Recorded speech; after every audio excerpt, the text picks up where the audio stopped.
Assalamualaikum warahmatullahi wabarakatuh. Berjumpa lagi dengan saya Nurul Hidayah dari SMK Etu Al-Amnan Bangurejo. Koneksi antar materi. Memenuhi kebutuhan belajar murid melalui pembelajaran berdiferensiasi.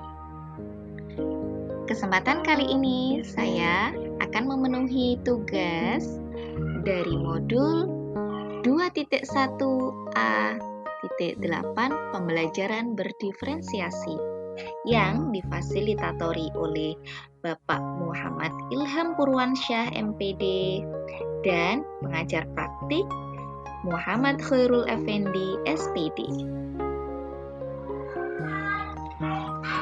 Lalu, apa yang dimaksud dengan pembelajaran berdiferensiasi itu?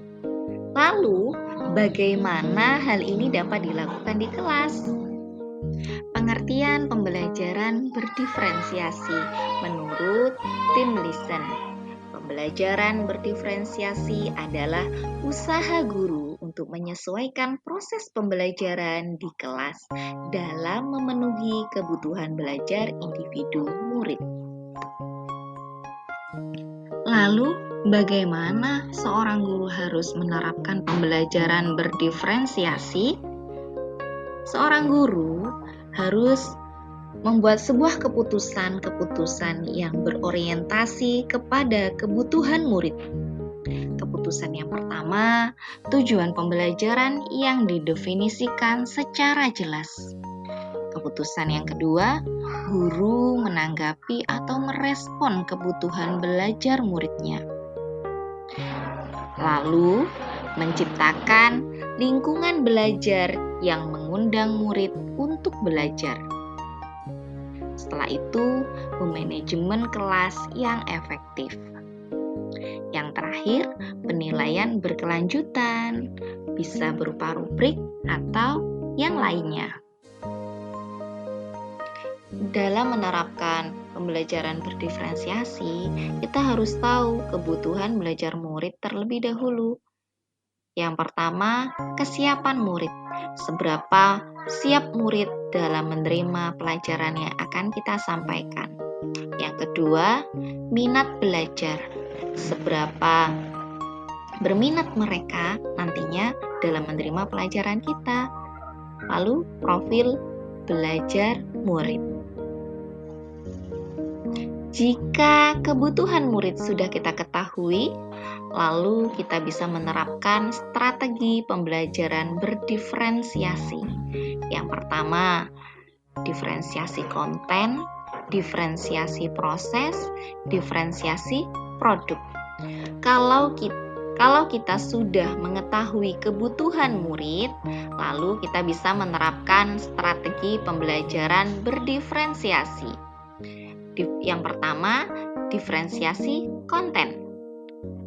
Berkaitan dengan apa yang kita ajarkan, seperti materi, konsep, atau keterampilan yang perlu dipelajari berdasarkan kurikulum.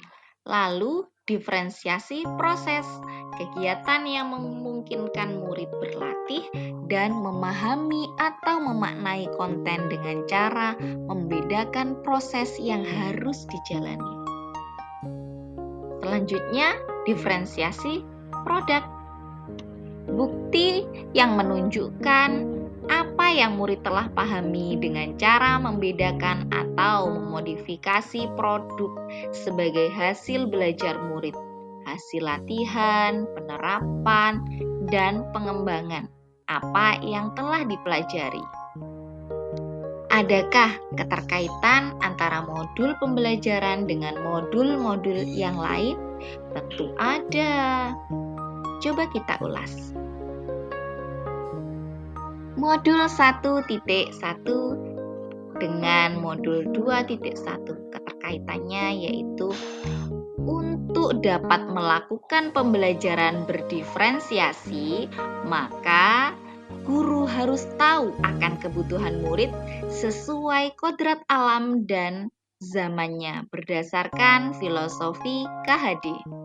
Lalu, keterkaitan dengan modul-modul sebelumnya dengan modul 2.1 yang telah saya pelajari, yaitu dalam melakukan pembelajaran berdiferensiasi, seorang guru penggerak harus berpihak pada murid, reflektif, mandiri, kolaboratif, dan inovatif untuk menciptakan pembelajaran yang berdiferensiasi agar dapat memenuhi kebutuhan murid.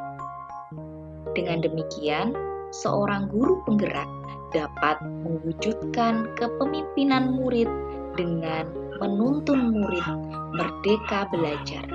Hal ini sesuai dengan nilai dan peran guru penggerak. Pembelajaran berdiferensiasi juga dapat menjadi salah satu strategi untuk mewujudkan visi guru penggerak yang berpihak pada murid.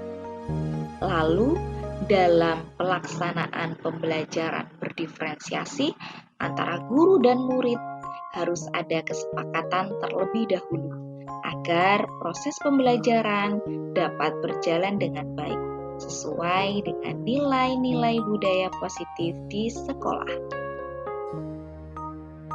Terima kasih telah menyimak video dari saya.